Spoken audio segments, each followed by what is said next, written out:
this point, I'm starting to run out of adjectives to use each week to effectively describe consistent quality House of the Dragon offers. It really reminds me of those early seasons Game of Thrones in that respect. But I do face a problem, however. This episode was massively hyped up in the media and by reviewers, more so than any other week. Now, don't get me wrong, the episode was fantastic, and up with the best of the season, but for me this wasn't a near perfect 9.9 out of 10. I think there is a reason for that though. Most of these reviewers, from what I have seen, and frankly most who watch the show, haven't read the books. Coming into the episode fresh, not knowing what's about to happen, maybe explains why this episode is being so highly praised. I know what's going to happen. I know what we're likely going to see. I mean, I've been making videos on the Targaryen histories for the last 4 years, so this is my area of expertise. As much as I loved the episode as a whole, I was waiting for one moment. Ewen Mitchel as Aemond One Eye, giving his strong nephews a toast to remember, but more on that later.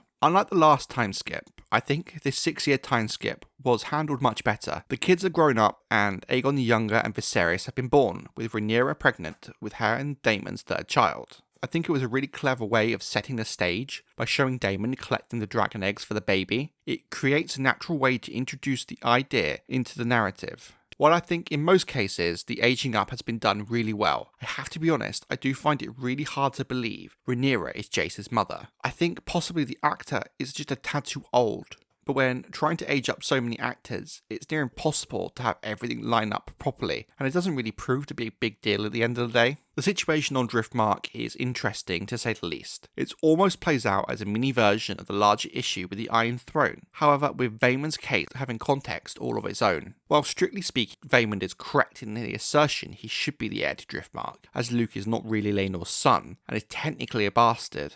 So legally speaking, Vaemond should technically be heir, but it's a bit of a grey area legally when the Lord of Driftmark himself and the King consider Luke as legitimate, or just not willing to acknowledge the issue.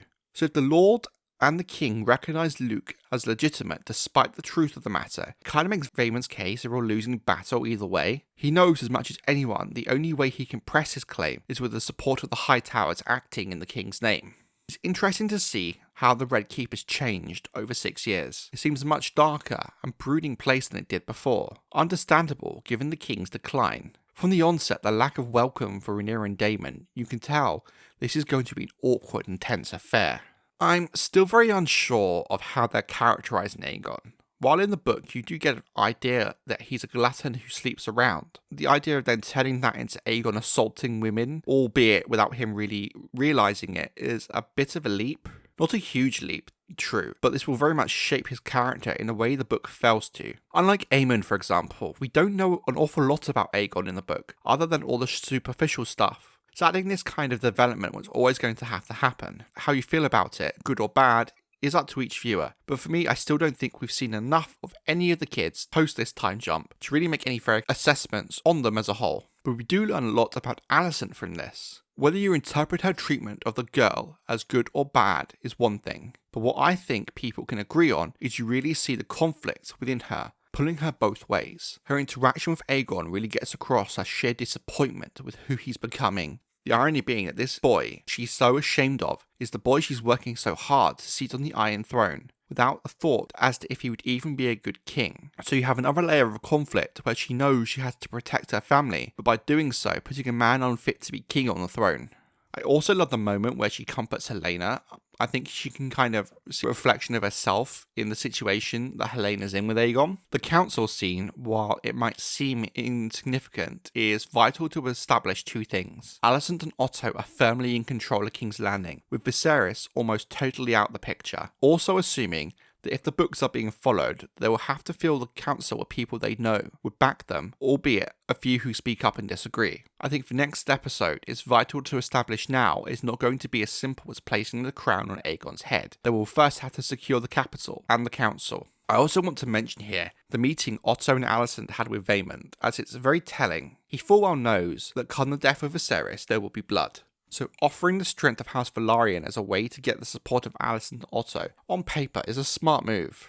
In the books, it is made very clear Viserys gets horrendously ill, I never expected him, from what we get in the books, to decline into such a horrid state. From the makeup to the acting from Paddy Considine, you could really feel how this man is suffering, not only physically but mentally. It was vital to establish early on that his mental faculties have also declined significantly. I love the scene between Viserys, Daemon and Rhaenyra. The shock they feel comes off really well, and I love the sweet moment of introducing Aegon and Viserys to their grandfather. I love how they introduced older Aemond. The scene was set up so well. It was really well handled, with Jace and Luke in the training yard and talking about Sir Criston, how heavy the mace used to be. It establishes again for the viewer just how good of a fighter Sir Criston Cole is supposed to be, that even Jace and Luke can recognise that. They then introduced older Aemond fighting with Cole in single combat and beating him, really establishing just how good of a fighter Aemond is supposed to be, much to the surprise and shock of Jace and Luke.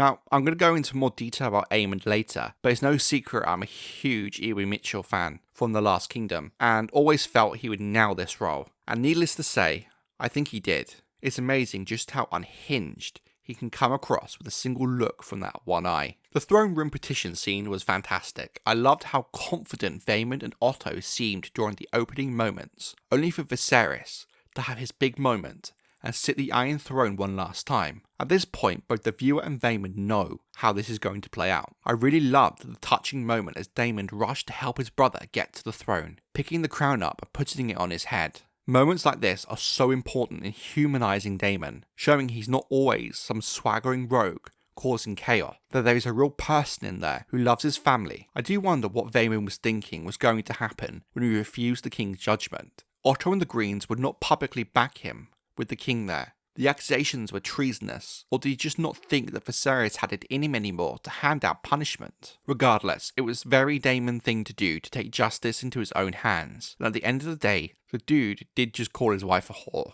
The dinner scene is one of the few I've been waiting for all season. It's iconic for anyone who's read the book. I love the fact the opening shot mimicked the art from Fire and Blood, the black and the green moment we've all been waiting for. The Viserys face reveal was a shock to me as well. I was of course wondering what was under the mask, but was not expecting that. How the man was even still breathing at this point is a mystery.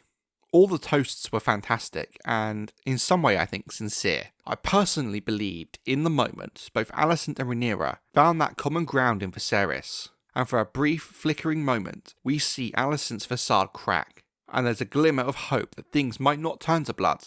Christ, we even see Otto somewhat enjoying himself. I'm not cynical. I don't think everything that was said by both at the dinner was all an act, and for a brief moment I think there was a glimmer of hope of reconciliation, albeit a very small glimmer, because ultimately I think it was too little too late. Things were too far gone in the long run. For me, Aemond stole the show here. The moment the pig gets brought out and Luke laughs, you can see in a single look Aemond just snaps and goes cold. The Strong Boy speech, for me, is some of George R.R. Martin's best dialogue from Fire and Blood, and Ewen Mitchel's delivery of it was perfect. The sarcasm, playing it off so coldly, with that little hint of venom. Ewen nailed this moment, and I'm so glad he did. It gave me chills. The moment both sides split up, just before Alicent and Rhaenyra talk, where Daemon stares out Aemond. If you know, you know. But I think Aemond genuinely has respect for Daemon, while at the same time loathes him and hates him. But also, in that look, you can see Daemon is impressed as well, that this wildcard prince has caught his attention. You can see elements of himself in Aemond, and thus can see the threat he and Vhagar could pose.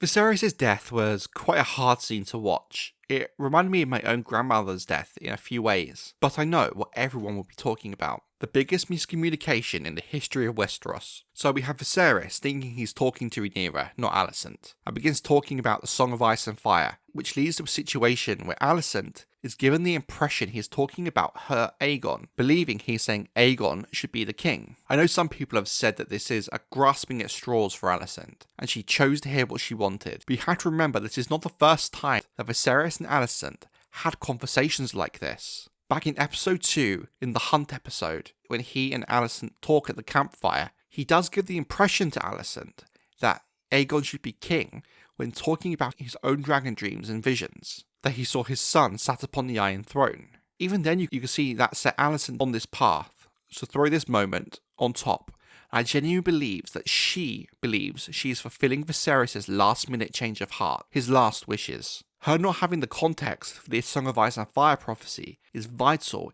in this misunderstanding and understanding her logic.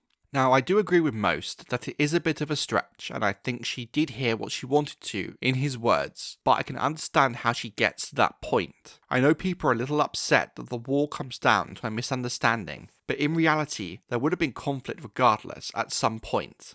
It's just now, Alicent feels even more vindicated that she's doing the right thing. So with 2 episodes left, I guess next week will be the Green Council, the last being the events of the Black Council, or maybe they will merge them. But the time difference in Rhaenyra not knowing right away is kind of important. Then I guess the Storm's End incident happens in the last episode. I will delve into the pace of the show and the season as a whole in another video. The Storm's End incident seems a natural endpoint for the season. But in terms of this episode, I think 8.5 out of 10 is a fair score. I don't think it's near perfect like many reviewers, but still one of the best this season, with Ewen Mitchel and Paddy Considine the highlights.